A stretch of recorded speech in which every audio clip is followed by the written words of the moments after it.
Assalamualaikum, nama saya Ahmad Syarif bin Muhammad Subran, nombor matrik di 202020973332. Hari ini saya akan menerangkan apa itu teori etika teologi.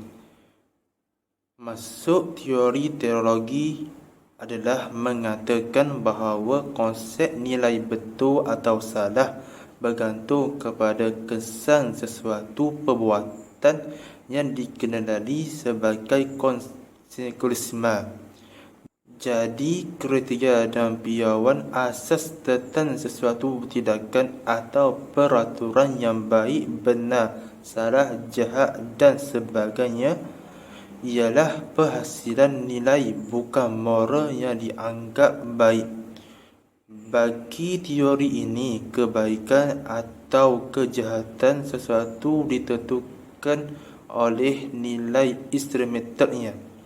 Seterusnya, sesuatu tindakan atau peraturan dianggap bermoral jika jumlah kebaikan yang dihasilkan melebihi kejahatan.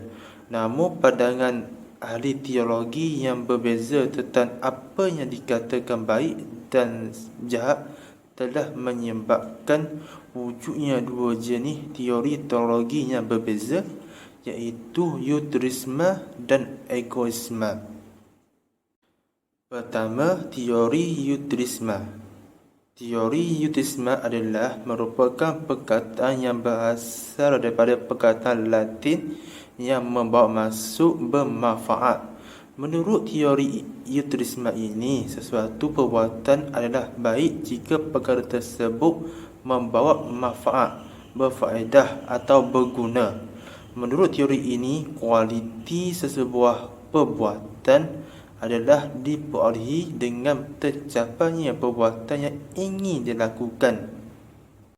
Utilitarisme berpegang kepada prinsip bahawa seseorang itu sepatutnya melakukan sesuatu tindakan yang akan menghasilkan kebaikan yang paling banyak kepada setiap orang, atau kebahagiaan yang paling banyak kepada sejumlah insan yang paling ramai. Kebahagiaan yang dimaksudkan ialah keseronokan, sesuatu yang bukan bersifat moral. Pengasas bagi teori utilitarisme ini ada dua, iaitu Jeremy Bentham, John Stuart Mill.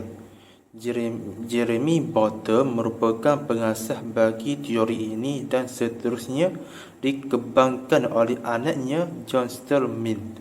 Jeremy Bentham telah merumuskan teori utilitarisme sebagai the greatest happiness for the greatest number, dengan mengatakan bahawa manusia dikuasai dan dipengaruhi keseronokan serta kesakitan, manakala kemoralan ialah usaha mencari kebahagiaan, iaitu keseronokan.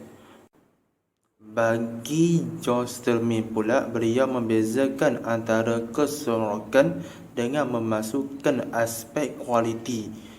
Mill mengukur kualiti dengan kuantiti sekaligus.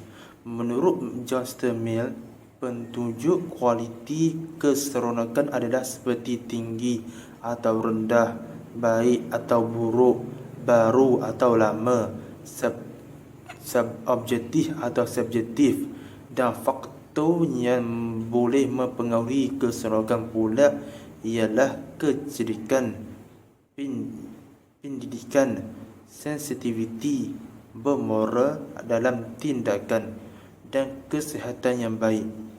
Beliau mempertahankan utilitarisme seperti berikut: prinsip kebahagiaan terbanyak yang menekankan bahawa sesuatu perlakuan itu benar atau baik mengikut kadar atau pertimbangan kebahagiaan yang dimajukan dan dihasilkan oleh perlakuan itu.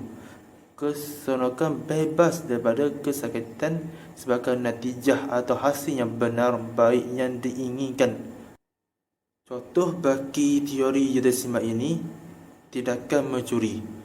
Contohnya, kalau seseorang itu mencuri wang daripada seorang yang kaya dan kedekut, kemudian diakhirkan kepada si miskin, dianggap perkara yang baik, kerana bilangan orang yang beruntun adalah melebihi daripada seseorang yang kaya yang kena curi itu. Teori teologi yang kedua ialah teori egoisme. Egoisme ini ditarifkan sebagai teori yang menganggap nilai itu baik jika menguntungkan diri sendiri dan nilai itu buruk jika sesuatu itu merugikan diri sendiri.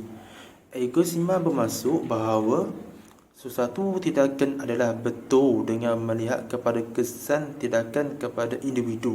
Individu yang berpegang kepada falsafah ini percaya bahawa mereka harus mengambil keputusan yang dapat memaksimalkan faedah kepada diri sendiri. Teori ini adalah bersifat individualistik. Pengasas bagi teori egoisme adalah Friedrich Wittgenstein, ialah seorang ahli falsafah yang mengkritik utilitarisme. Bagaimanapun beliau lebih kuat menentang kemoralan sosial iaitu yang berasaskan tradisi dan peraturan masyarakat. Nietzsche mengenal pasti egois biasanya mementingkan diri sendiri sahaja dan tidak mengambil kira kepentingan orang lain. Sebaliknya, menindas dan mengeksploitasi orang lain. Egois tiada iltizam untuk berbakti kepada masyarakat dan menjalankan kerja sukarela. Mereka ini benci kepada pertubuhan dan organisasi. Jadi, sesuatu tindakan itu mesti menguntungkan diri. Nietzsche memperakui nilai sesuatu sistem peraturan, tetapi beliau menentang peraturan mutlak kerana peraturan mestilah bersifat individualistik. Contoh teori egoisme: tindakan membantu orang lain. Contohnya, dalam kemalangan kebakaran, kita tidak sepatutnya menyelamatkan mangsa kerana dikuatiri akan membahayakan nyawa sendiri. Bagi contoh yang lain, seseorang itu dianggap tidak beretika apabila tindakannya menolong orang buta melintasi jalan raya tetapi berkesudahan dengan kemalangan. Kesimpulan yang dapat dibuat adalah teori teologi merupakan konsep yang menilai baik dan buruk bergantung kepada sesuatu tindakan tersebut. Terdapat dua bahagian iaitu prinsip utilitarisme yang dikemukakan adalah mendukung bahawa kita seharusnya memaksimalkan kebahagiaan dan meminimumkan kesakitan. Manakala pengajaran egoisme pula menyokong etika individualisme. Oleh itu, dalam kehidupan seharian, kita mestilah berjaga-berjaga dan berwaspada dalam menerima fahaman atau pendapat daripada mana-mana pihak. Sekian, terima kasih daripada saya. Assalamualaikum.